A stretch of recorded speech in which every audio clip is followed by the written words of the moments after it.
Il y a eu des annonces qui ont été faites, des annonces en termes d'ouverture, en termes d'industrie. Alors d'abord les industries financières, sur la possibilité d'investir pour des investisseurs étrangers dans les assurances, dans les banques, ça c'est extrêmement important.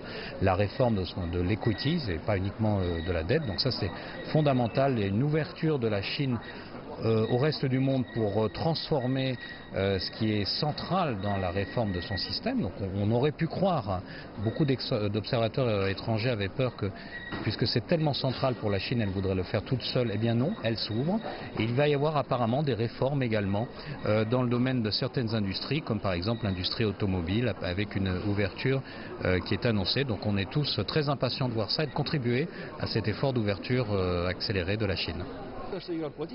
En général, ces conférences internationales traitent pour la plupart de grands principes ou de stratégies majeures.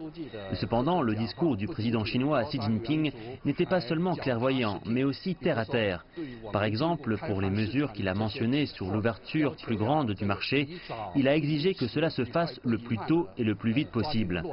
Je pense qu'à ce genre de conférences internationales, ces propositions sur la politique de réforme et d'ouverture sont très concrètes et efficaces.